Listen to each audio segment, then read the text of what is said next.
Hi there, Warriors, and welcome to the weekend roundup. We are back here, second week running, and we have some nice stories to look back on. Stories you probably would have already followed, but it's good to highlight them. Yeah, for sure. So we will start with the big one. The big one for me was anyway the goal from Valverde against Osasuna in the 87th minute in La Liga. A big goal for Madrid as they are still chasing down Barcelona 5 points now or 8 points now after Barcelona won on the weekend or on the Sunday with no Arajo, by the way. He was suspended.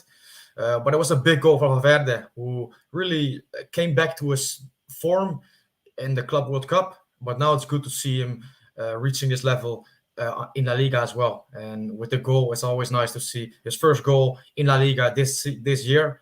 And it's already his seventh goal in La Liga this season. But another beautiful story in this game, though, was of course Álvaro Rodríguez, the youngster, 18-year-old, who was one of the stars for Uruguay under 20 in Colombia in the past few weeks in the under 20 South American Championships. He scored 5 goals in 7 games there. And now he came on after 88 minutes and he provided 2 assists in just a few minutes. One was called off for offside, unfortunately, but the second one to Marcos Asensio, it counted, and it was his first goal involvement for Madrid in for Los Blancos in La Liga.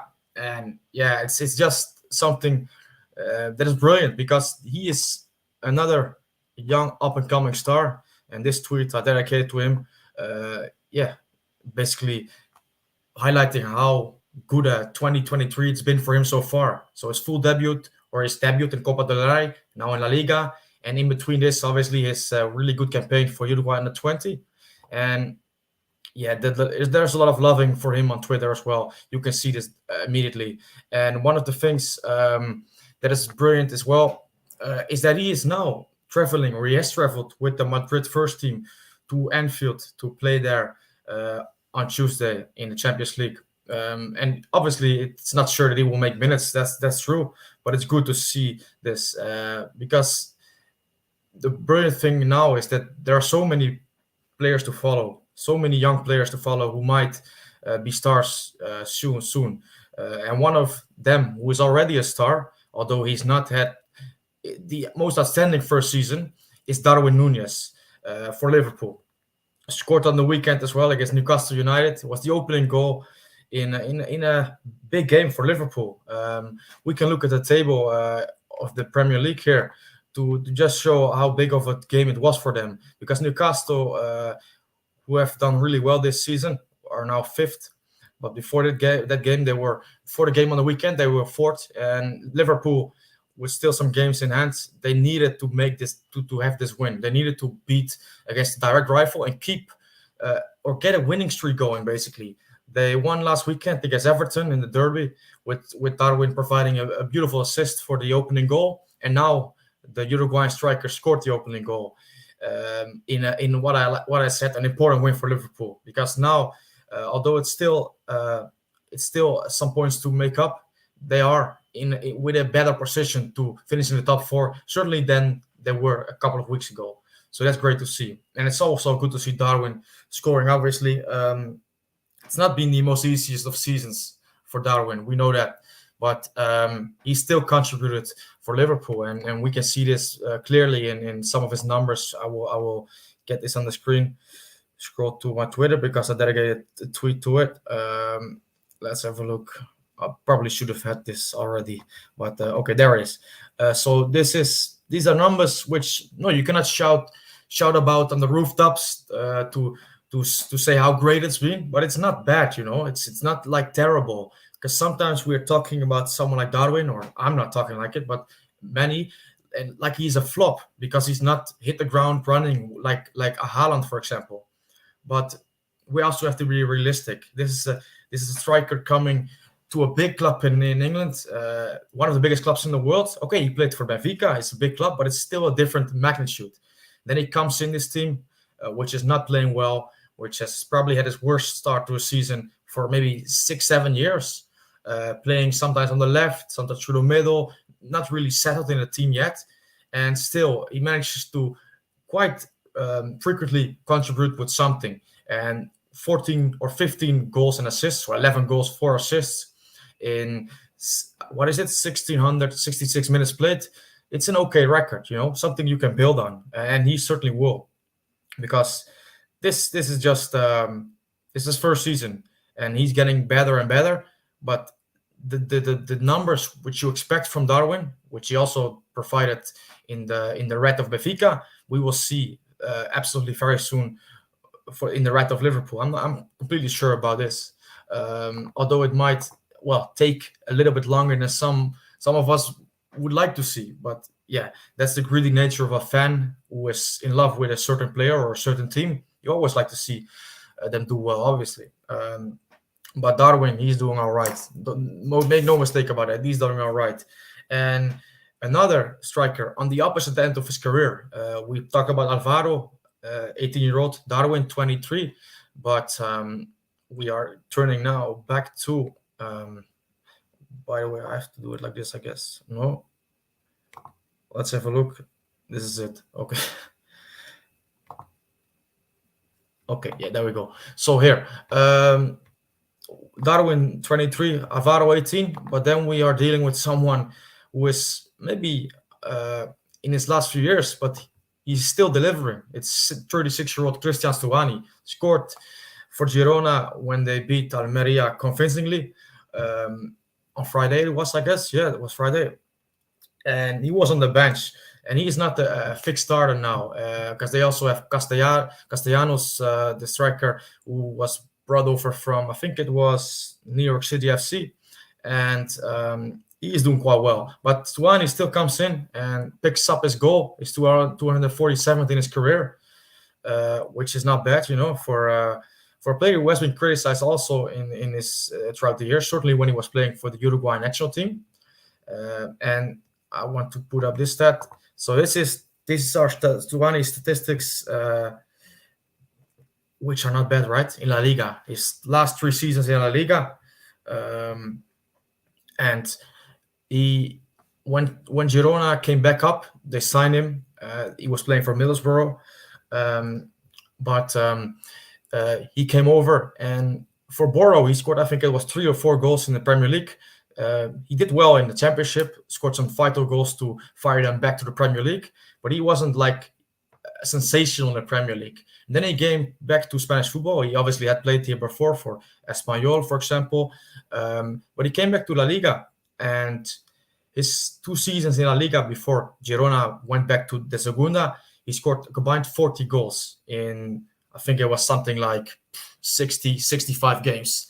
So that's an absolutely brilliant record for a team that is battling relegation. And now he's back. He's not having this starting role, the player, the captain, the striker who plays every game, but he is still making his impact known with 6 goals in 658 minutes played, which is, that's really respectable. For sure it is. So that's great to see. Stuani still delivering. But as we know, when players get older, and we've seen it with Suarez, with Cavani, it gets less and less, but still the quality shines through on different occasions. And this weekend was one of these occasions when Stuani picked up his goal. And this weekend was also an occasion, some might say a rare one, that's Jose Jimenez played. And maybe it's a bit unfair on him, but it was his 13th game in the Spanish league this season, and it's good to see him back. Obviously, it was also his 188th game in La Liga in his career, which makes him the 11th most kept, or 11th Uruguayan with the most appearances in the Primera in Spain. I got a question on Twitter, which I will get back up again. Keep switching around there. Basically asking you guys, who are the top 10 Uruguayans when it comes to appearances in the Primera? And already 8 have been guessed right. But yeah, if you've not looked at this tweet, you can either respond to it on Twitter or in the chat here. So I'm interested to know which ones you know. And some of them will be really obvious, but there are some tricky ones there as well. So it's a really nice question on the Monday, to to get your brain going for after a rusty weekend, maybe. Well, it was for me anyway. But yeah, it's an interesting question, which is not an easy one to answer, I would imagine. Okay. So yeah, but Josema played for Atletico against Bilbao, Athletic Club de Bilbao. Um, so that's good. It's good to see him play, and yeah, I mean, all we can hope for is that he keeps playing and that he is not getting injured again. But that is obviously never certain with Josema. But he played in a 1-0 win, clean sheet, and that's always great to see. So let's hope this continues. And I'll have a look at the comments. Thanks, by the way, for all of you who are here. Appreciate it a lot. And if you want, you can like the video. Let's aim for maybe 10 likes. Would be great to see. And yeah, thanks for being here once again. George Sumillo, back again after last week. You were also here. Welcome back. Thank you, man. Good to see you here. And he says, not the outcome I wanted for the Newcastle game, but I was happy to see Nunez get the result against us. I can understand. You're being a Newcastle fan. That's yeah. I mean, I think Newcastle can still do well, but from my personal perspective, for Newcastle, it would be great for them to go to the Premier League or to the Champions League. But what they should focus on is to get a trophy, in the League Cup against United when they are in the final. But yeah, and Nunez, the injury. I mean, Klopp said on the press conference this week, this midday, this afternoon, that it's still not sure that they're not made a decision yet. He has some pain still, but luckily, fortunately, he trained this afternoon or evening, and so that's looking good. Whether we will play, I think he will be able to make minutes. Whether he will start, I don't think he will, and that's not sure anyway. But it would seem logical to me that he would start from the bench, seeing that he still has some pain. But we will have to wait and see because, like you said, George, looking forward to Nunez and Fede tomorrow in the Champions League. That's the big one, man. That's a great game to look forward to, and I'm really looking forward to. Absolutely, it's the first game this Champions League, the knockout phases. Because last week, yeah, obviously Bayern, Paris Saint-Germain, it's a big game. But now with the Uruguayans involved, it's the one that I've looked forward to for quite a few days now. So yeah, will be interesting. Ajay Gulzar, hi there, man. Thanks for being here. Good to see you here. Stuani would be a legend for any South American country, bar the big three, national team wise. Yeah, I mean that's for sure. That's for sure. Because obviously he would have to deliver for the national team. But you're taking your comment. Well, I take your comment as following. Imagine he plays he's Venezuelan, he's Peruvian, maybe Colombian a little bit less, or Bolivian, Paraguayan. If he gets the numbers that Stuani is getting in Spanish football for the past 6-7 years, or hits a 20-goal season in La Liga like Stuani did, they would be the poster boy for these kind of countries in their football. So yeah, for sure. I mean, but it's the thing. For him, it was always a tough task to live up to Suarez's standards or Cavani's standards, and that was always impossible. But regardless of this, he has had a really good career, a really nice career to look back on, because the number I mentioned a little bit earlier, 247 goals in his career. That's a good, really good amount, and he has had some good seasons, or he's had a brilliant season. For I think it was Racing de Santander in Segunda as well. He has had some good seasons for Espanyol, had some nice moments in English football, and now his period for Girona, which has been brilliant over the last 5-6 years. That's a really good career, Might not be Suarez and Cavani standards, but that's really hard to come by to replicate this kind of stuff. So I agree with you, man. He's a really underrated player, and if he would have played for Venezuela or Paraguay, these type of countries, he would have been worshipped like a hero there. So yeah.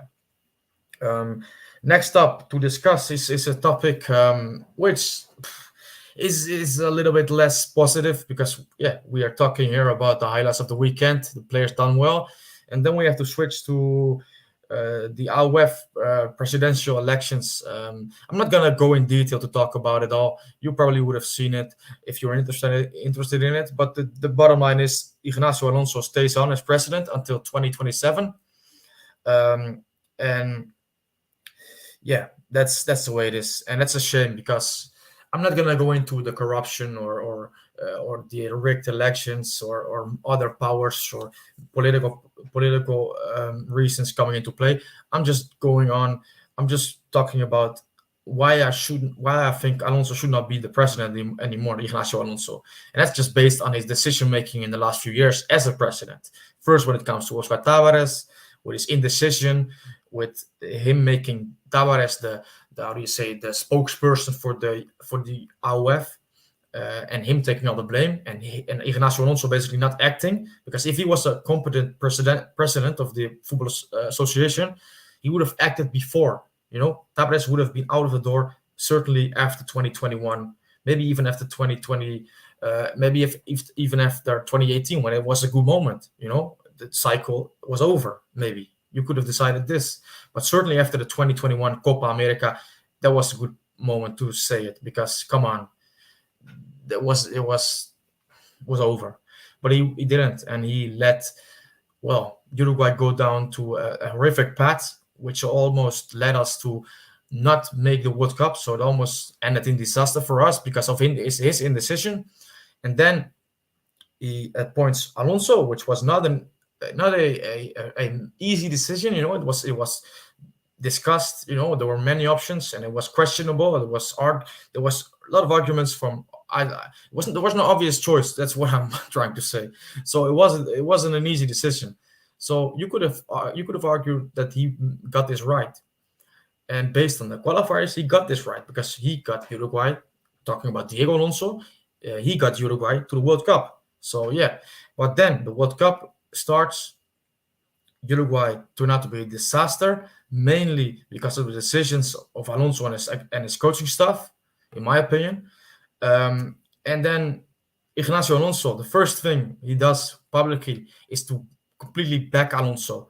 That he's already thinking about maybe renewing him, stuff like this, and then constantly talking in the press, really not taking any responsibility, not for himself, but also not for Alonso's performances, not even being a little bit critical, and almost talking about wanting to renew him already when we've just experienced this disaster of a World Cup.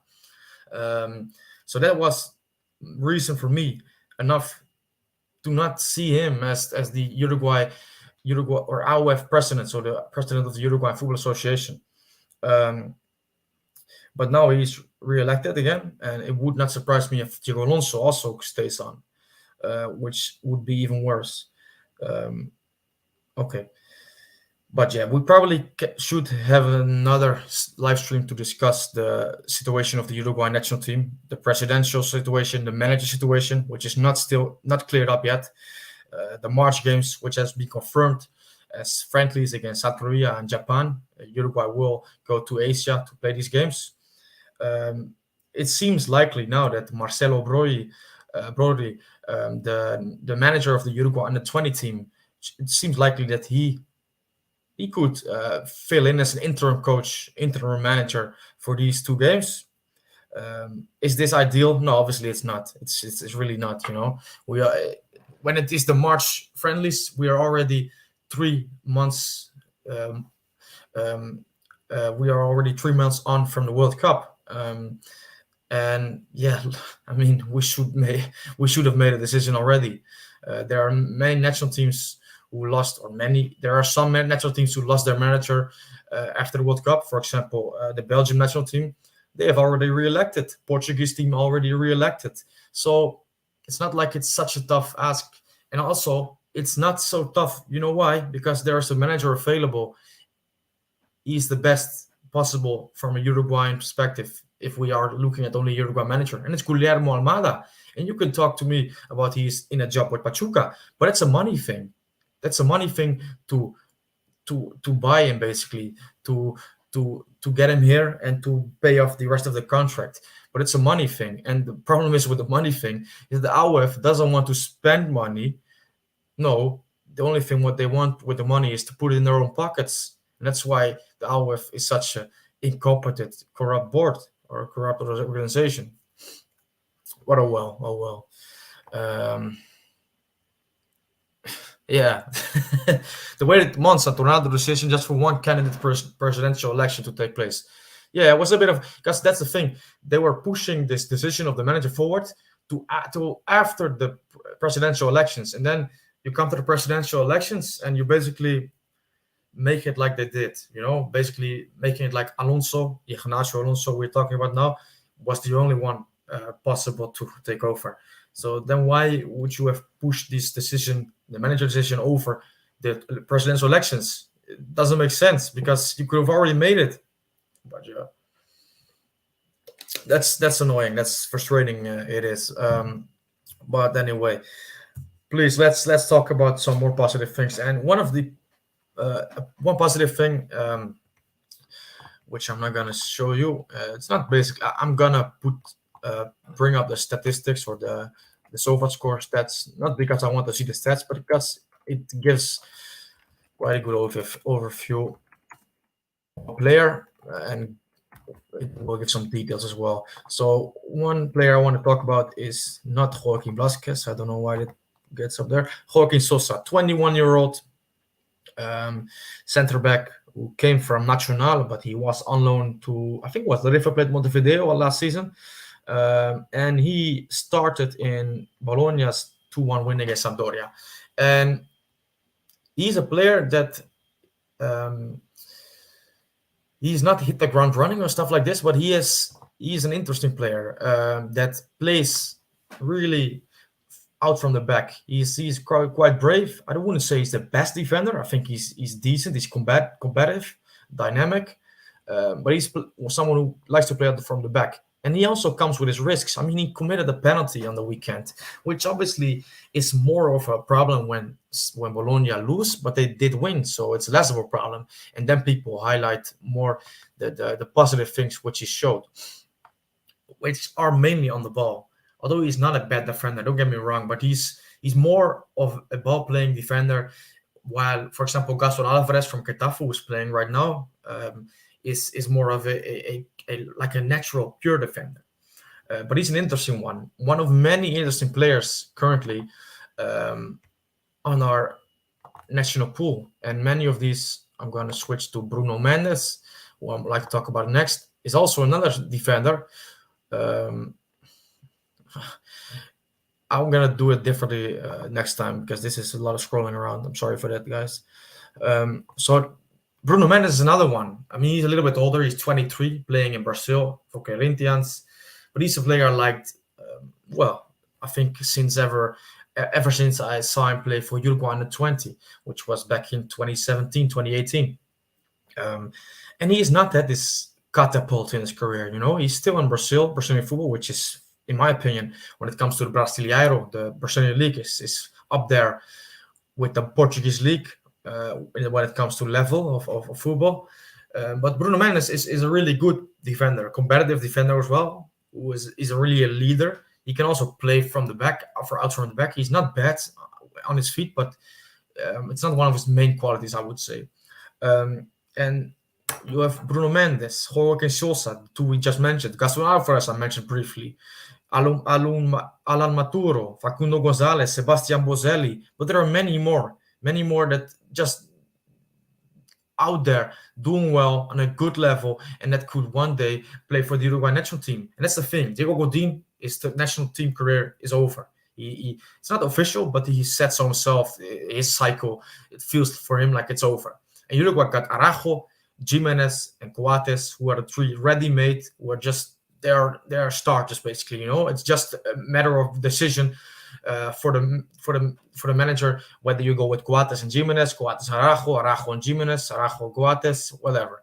These are all competent options to start for the national team.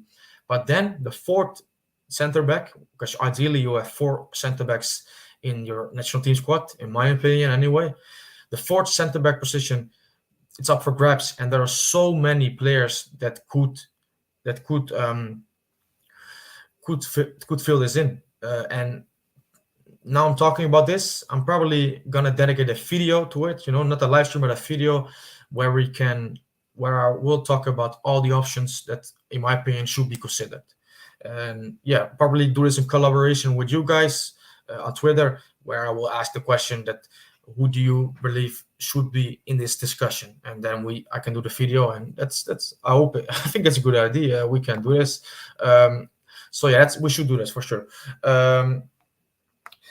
But yeah, like I said, Jorge Sosa, Bruno Mendes, these are two players that had some decent performance on the weekend. Bruno Mendes, I mean, I'm not gonna pretend that I watched every minute of every Uruguayan all over the world this weekend. It's not the case, unfortunately. I would love to do this, but it's not something I'm able to. But Jorge Sosa, I watched bits of the game, and he did really well. And also, obviously, ask people that watch games regularly of a certain club if they did well. And Bruno Mendes, he has been a good player, outstanding player for Corinthians during the start of 2023. So these are two players that are interesting to follow, who are maybe not on the mainstream. If you, for example, if you follow my account, or maybe Nauel Bo, you all know him probably, or other Twitter accounts, or maybe even the mainstream media, there are some performances that go under the radar. We will mention this sometimes.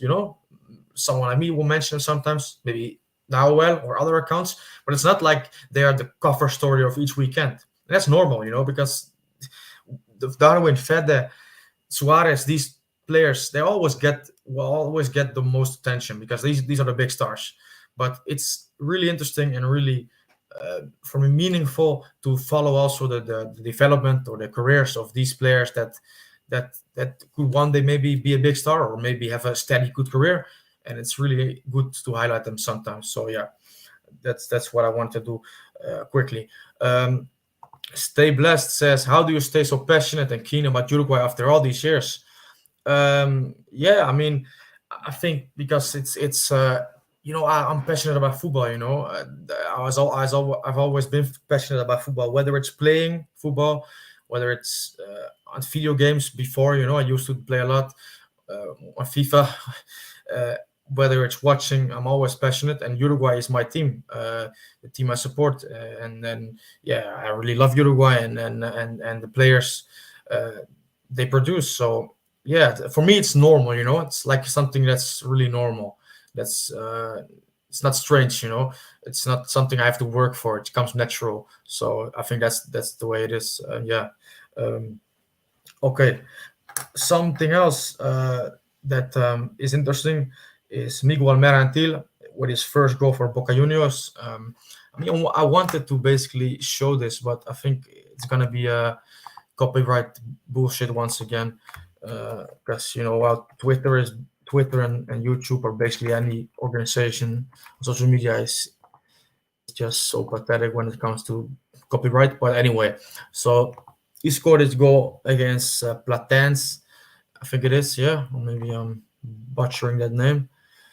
I think it is. So yeah, La Bombonera went rocking. I mean, Mercantil is his celebration. We're gonna see it. We're gonna show it. If it gets copyrighted, then we have to. Yeah, then this is the way it is. But anyway, here you can see it. Mercantil scores, and then he goes mad. And I mean, if you follow Mercantil's career, he had a period at I forgot the name now. No, Defensa y Justicia, before he went to Palmeiras, and in Palmeiras he didn't play that much, so he's now on loan to Boca for more playing time, and he's already receiving it. But when he was at Defensa y Justicia, it was really his big breakthrough. This is where he became a striker that was quite highly regarded in South American football. And he had this celebration similar to the one he just did now, when I think it was against River Plate, when he was talking, "I'm a beast," in Spanish then, and I mean, it was really funny, but also quite brilliant, because it was kind of laughable because of how seriously he was taking himself, but it was also really really great to see. And he was a beast in that period. He scored, I think it was like, his goal scoring record was pretty good. We're gonna look it up now, by the way, because we are here and we can do it. So yeah, let's go. Miguel Mercantil, let's get it.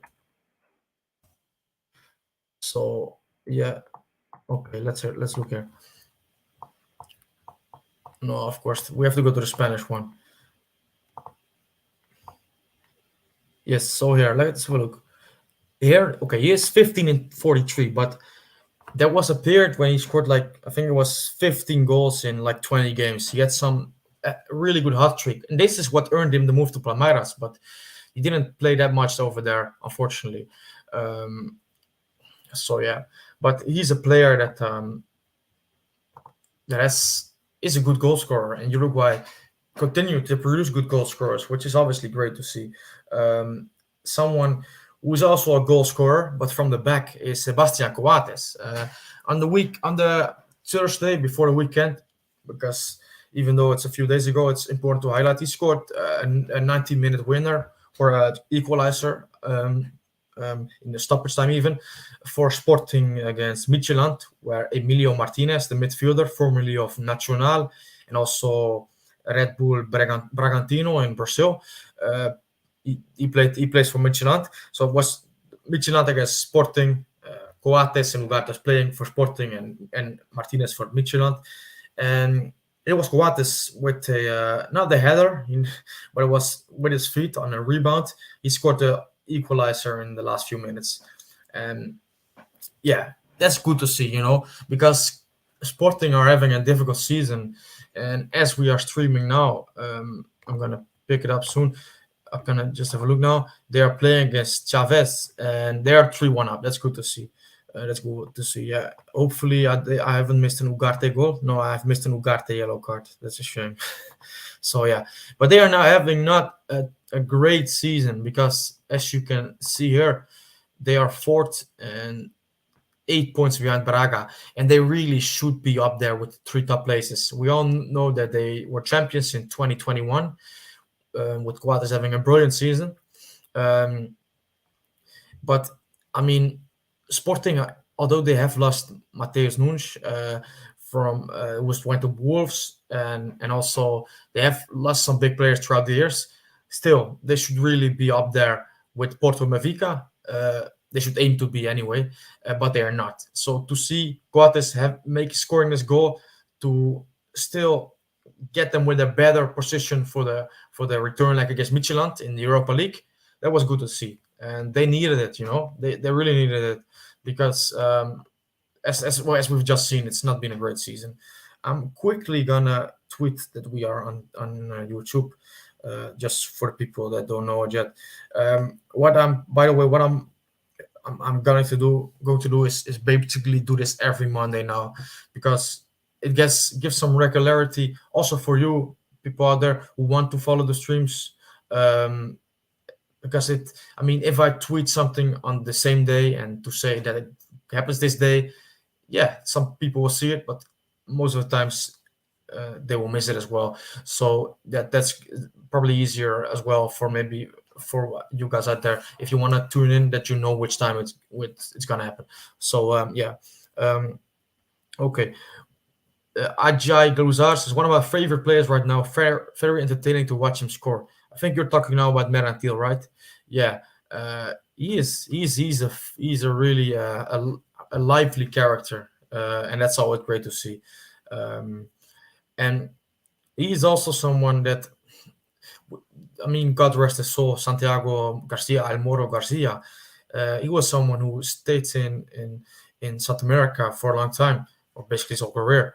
And he had a brilliant career in South America as well. He was for Cordoy Cruz. He was the top scorer of Argentinian football. I think it was 2018.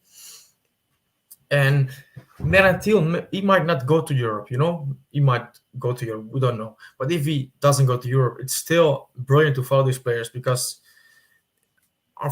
unlike some people might think, football is also outside of Europe, and the players Uruguay have had in South America, in Brazil, in Mexico, and in the Americas, North America, Central America, and also in Argentina, and even in the MLS, or even in Africa, for example, with Gaston Serino in South Africa. These are fun stories to follow, really fun. And Mercantil, I believe he's going to be someone to follow for the upcoming years as well. Stay blessed as what happened to Maxi Gomez. Yeah, I mean, good question. Um, I'm sure there was times when I believed, and of many of you or the people who followed Uruguayan football all around the world, um, they would believe that Maxi Gomez would go on to be a really good striker. A striker that might not be the same as Suarez or Cavani, because as we mentioned, that is not something that is easy, and we will probably not see it. Maybe Darwin can come to these numbers, but will he be able to do the same as Suarez when in terms of his career, his qualities? No, I'm not seeing. No, I don't think this is going to be the case. So that's not always the metric we have to use to assess someone's career. But would Maxi Gomez want to be a good striker with a good career? Maybe for a team like example for Valencia after he was at Celta. Yes, I would believe so. When Maxi Gomez went to Valencia, I was thinking this is a brilliant move. They've just won the Copa del Rey. They have Marcelino as manager. They are in the Champions League places. Maxi Gomez has just scored, I think it was 30, 35 goals in his first 2 seasons in Spanish football combined, obviously. Um, this is a good career. He's gonna go places, and then it just goes completely flat. I mean, he had a decent start to his career at Valencia, but then Marcelino went out. Valencia went to waste basically. But also Maxi Gomez, he really went down a level. He didn't reach the same heights as he did at Celta, and he's played for I think it's 3 seasons at Valencia. Never had a really good season. Scored something like 20 goals combined in three seasons, yeah. And now he's in Trabzonspor in Turkish football, which is not a bad place to be. It's still a good club in a decent European league, but it's obviously way off from the heights we were expecting him to reach. But that's the funny thing about football as well. You sometimes see players that you think, well, they are gonna be nothing. And sometimes you see players that you believe this is gonna be a star. I believe it, and 3 4 years later, it's completely different other way around, or you're just completely wrong about someone, and he's gone out to be a star, or he's gone on to be a flop.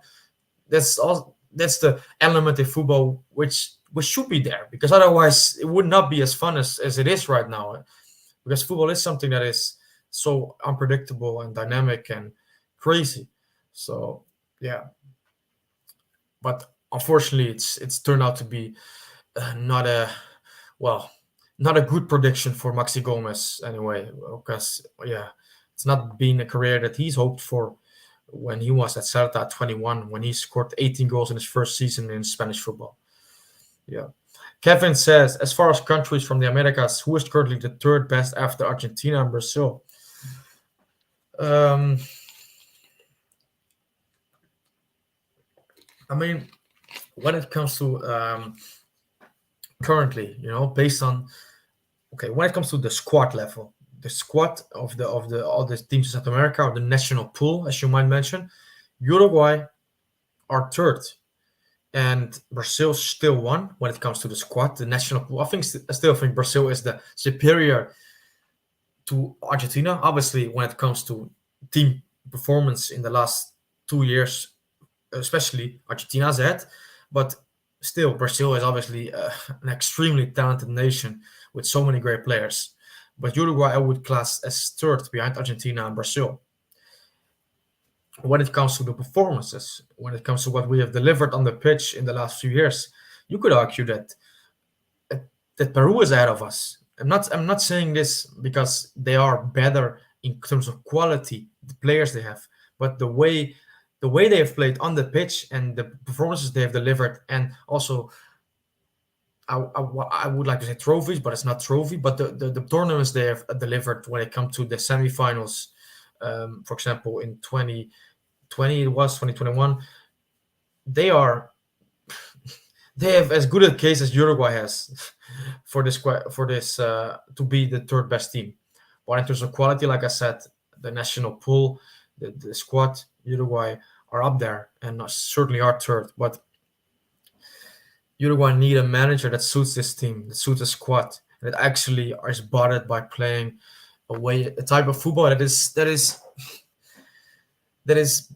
trying to be the protagonist, trying to be the team that wants to play, that is not scared, that is not afraid to play, that is not pragmatic, passive, because we have been this for so long, for way too long, and it's not the way to be anymore. I mean, it's not the way to be, not the way to be anyway.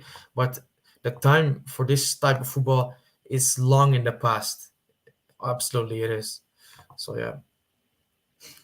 Uh, Hello, are you Uruguayan or are you just like the country? I'm not Uruguayan, so I've explained this a few times, but it's no problem because everyone is welcome on the channel, and if you're new, brilliant to see you here. But I'm from the Netherlands, and yeah, I grown to love the Uruguay national team, uh, which was because of my introduction to Luis Suarez when he was playing for Groningen and Ajax later on.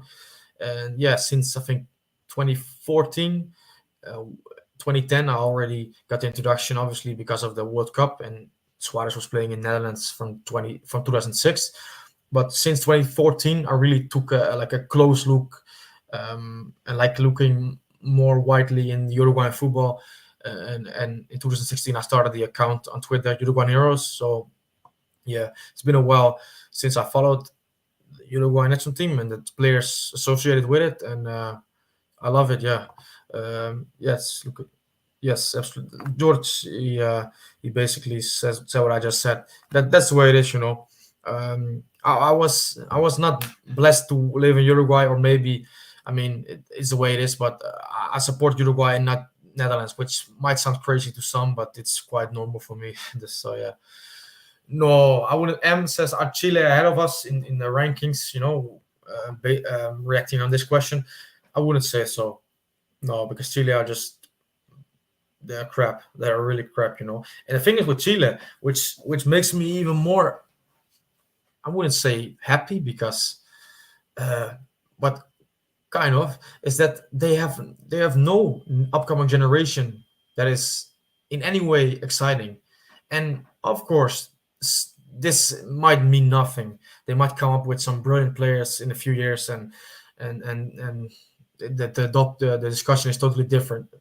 But it's not looking brilliant for them when it comes to the upcoming years. And their golden generation is, well, it's kind of over. Alexi's still playing, Vidal still playing, but it's not the same as 5-6 years ago, obviously. Um, Jamie Drummer says, will Rodriguez come through to first team like Valverde at Real Madrid? Well, the way I hope so, that he will be a first teamer like Valverde is right now. But when we talk about Valverde and his breakthrough, or his, I wouldn't say it's a breakthrough, it was a gradual upcoming through the ranks, and also through Spanish football, basically, because he first went out on loan to Deportivo La Coruña, and this was not a brilliant season or anything. He was playing out of position a lot. He was part of the side, the Depor side, that relegated into the Segunda, and they're still not in the Segunda. They're even lower, and they're in the third tier. And this was a season where he didn't play an awful lot of minutes. He played, but it was not like it was a fixed starter. And one of the consequences of this was that he missed the 2018 World Cup squad. Then he went back to Madrid, and still there was no real breakthrough. And then in 2019, 2020, he played more and more, and then he gradually became more important in the team. And I would say last season was probably, you could also argue 2 seasons ago, but certainly last season was like a real breakthrough season on the European scene as well. So with Alvaro, I think when you look at the players that currently are playing for Madrid, Benzema, it's not gonna be like it's over in a year. He's still on a really good level. And then you have Vinicius and Rodrigo, who are obvious. It's obvious the qualities they have, and you could argue they are not strikers, but they are so versatile that you could really see them playing in a formation with these two on top. Then you got Endrick, might be 16, but he's the 50 million, 40 million signing from Florentino Perez, And Madrid is Madrid. Has no time. It's not like they are gonna bring in a youngster and wait for him to adapt for 2 3 seasons. Obviously this is normal, but they need to deliver immediately. So they need to have firepower up front that can deliver on the day. So Alvaro might go out on loan first, um, before coming back to Madrid and being a big player for them. Because he came on against Osasuna and provided an assist does not mean he is completely ready to play for Madrid regularly. And I believe that is not the case either. Because I think what he needs to do is go out on loan next season. Go out on loan to maybe a Primera or a La Liga side, but probably better even to a Segunda side that is challenging for promotion.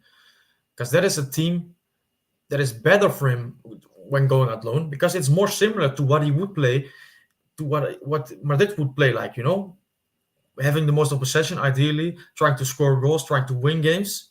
That is better for him than to play for a relegation battling side in La Liga. You might argue he would learn more from this than the Segunda option, and you might be right. So I'm not saying my option or my preference is the better one, but I'm just saying that a Segunda side battling for promotion, being attack-minded team, having quite a lot of chances, that would suit him well, and I would think so. I would believe that this is an ideal option for him, but we will see. The thing is with Rodriguez, he just needs to play, and that's the thing. That's probably the point I wanted to bring across. And I need a lot of work to bring my point across, because as you can hear, English is not like my first language, so I still have to struggle. I still struggle a little bit in it sometimes, because what we have seen with youngsters, Uruguayan youngsters, in the last few years is that they go to big teams and then they sit on the bench. They rot on the bench, and yeah, you could argue they play with big players, or they learning from this hardship. Yeah, for sure, that's gonna be the case.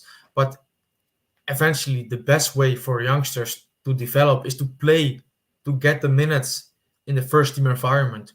And the thing we have seen with Palistri for the last 2 years, basically, I don't want to see with Rodriguez. I don't want to see with Alvaro. We just don't want to see it, because we want to see them play. That's what makes us happy. That's what makes them happy. That's what makes them develop in the ideal way, in my opinion. So yeah. Okay, Luca asks here. I'm gonna take a sip of water because yeah.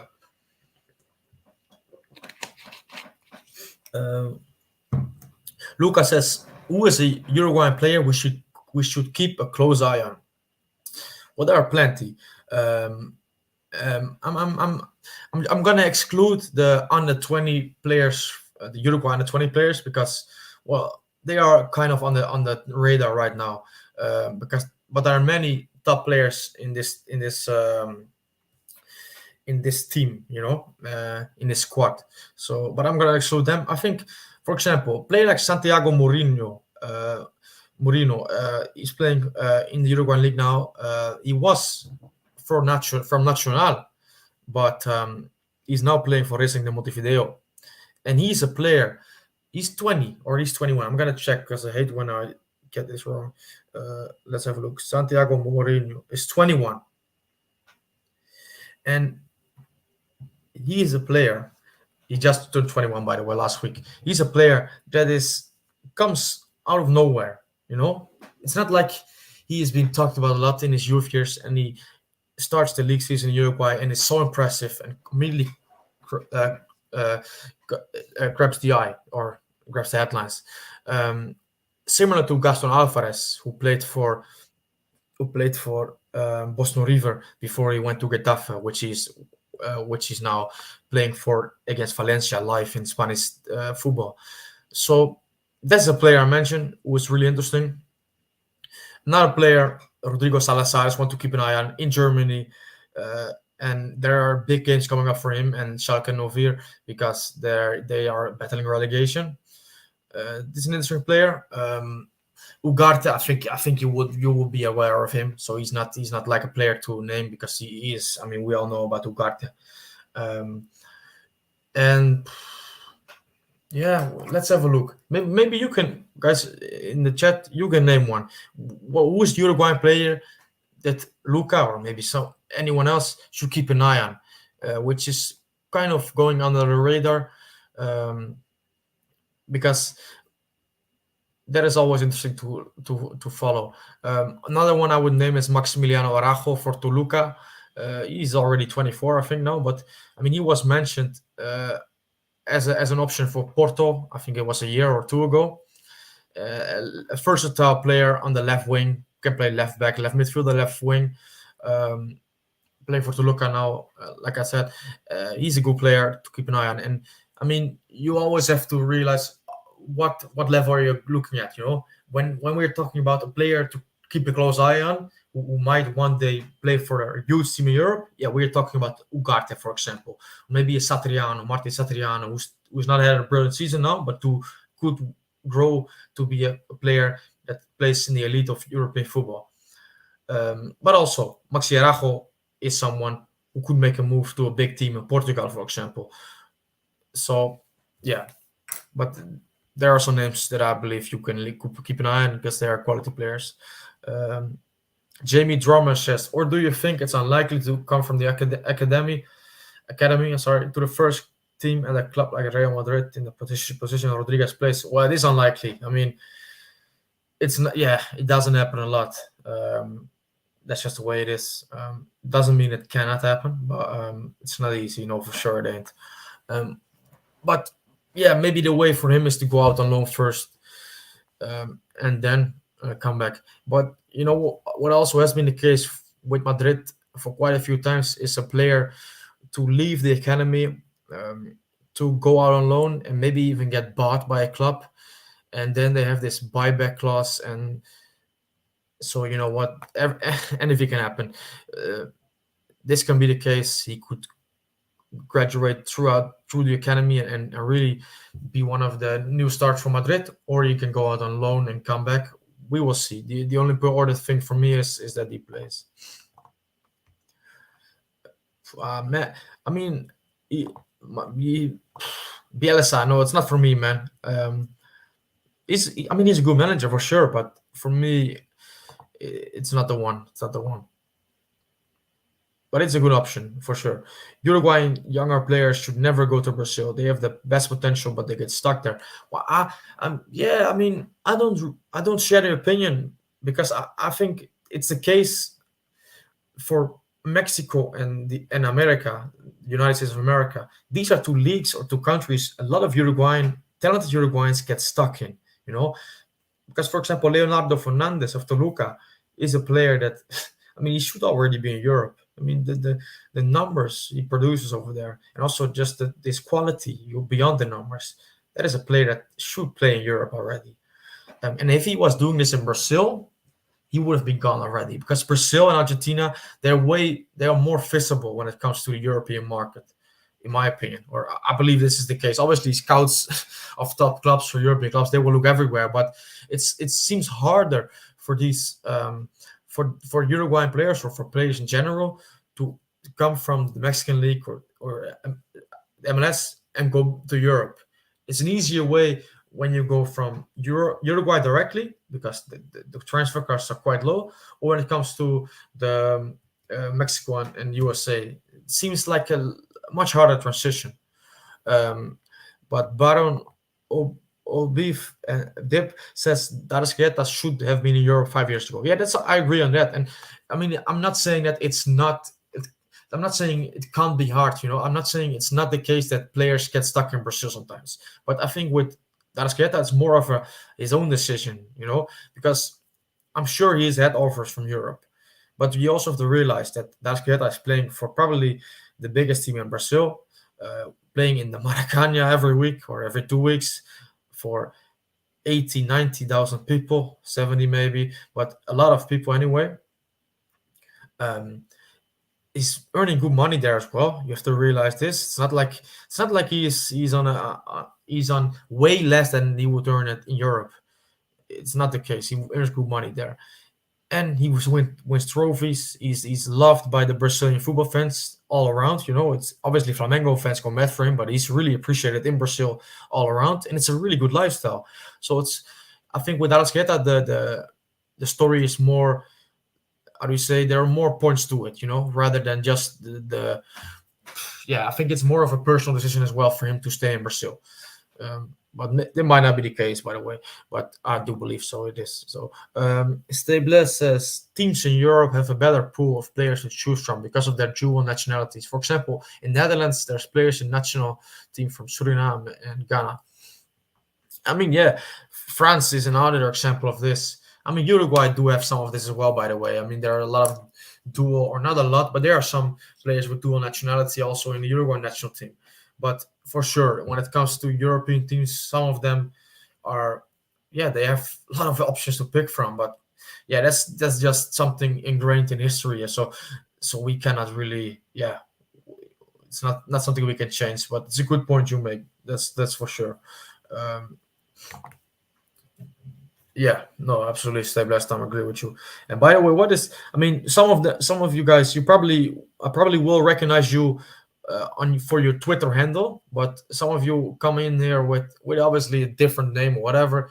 So if you want, you can also give your Twitter handle in the ad, just that I know who I'm talking with. That's just yeah. I mean, would be great. Okay, I think the best option is Portugal or Holland. When it comes, and you're talking obviously about Uruguayan players making their first move from Uruguay, and I completely agree with you. Holland is a good one as well, but I think Portugal is probably the best because it's culturally much closer to Uruguayan football. I mean, it's not the same, obviously, but it's closer to Uruguayan lifestyle. The language, although it's not Spanish, obviously, but it's more easier. It's easier to adapt to. So Italy and Spain is obviously brilliant as well. But when it comes to this step in between the elite, so you come from Uruguay, you go to Europe, and you don't want to go to the elite just yet because you are gonna get stuck on the bench. Then Portugal's great because you go to a team ideally which plays in the top of the league. You get minutes, hopefully, and culturally it's easier to adapt to. So yeah, I agree. Okay, just before I'm gonna round off the stream because we are already almost going for an hour. I'm gonna going to look at the scores. So Getafe Valencia at the moment is just goalless. And for Valencia, no Uruguay playing. Valencia, Cavani obviously injured, and for Getafe, Gaston Alvarez and Mauro Arambari playing. That's a big game, by the way, because that's a big game because both are in the relegation zone. Valencia 18th, Getafe 19th. So, and Sporting, Sporting 2-3 ahead or 3-2 ahead away from home. Still some minutes to go, or almost done, but it's not an easy one once again for Sporting. They're struggling in this season for sure, but it's over. It's 3-2 to Sporting. It's a good win, an important win, but okay. And then in Uruguay, Liverpool 1-0 up. Liverpool Montevideo with both Luciano Rodriguez and no, they're on the bench. Luciano Rodriguez and Fabricio Diaz on the bench, unfortunately. But okay, these are the scores at the moment. And tomorrow on Tuesday, there's the big game. I mean, there are two big games, one bigger than the other, but both of them will have Uruguayan involvement. So Napoli against Eintracht Frankfurt with Madrid Oliveira probably on the bench. I mean, he played on the weekend as a starter, and it's well, it would be logical for him to start on the bench now and Mario Rui to have the starting left back position. But the big one obviously is Madrid against Liverpool. Liverpool against Madrid, I should say, because at Anfield. And Valverde expected to start. Darwin, as I mentioned before, it's not sure.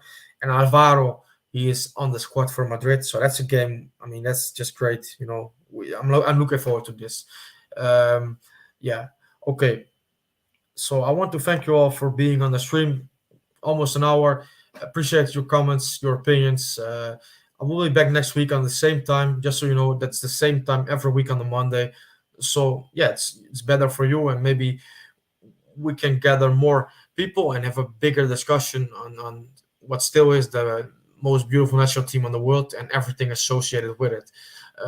So yeah, you can follow me, as you probably know, on Uruguayan Heroes at Twitter, and I will try and provide you with the best updates on Uruguayan football. Okay, I'll see you in a bit. Bye bye.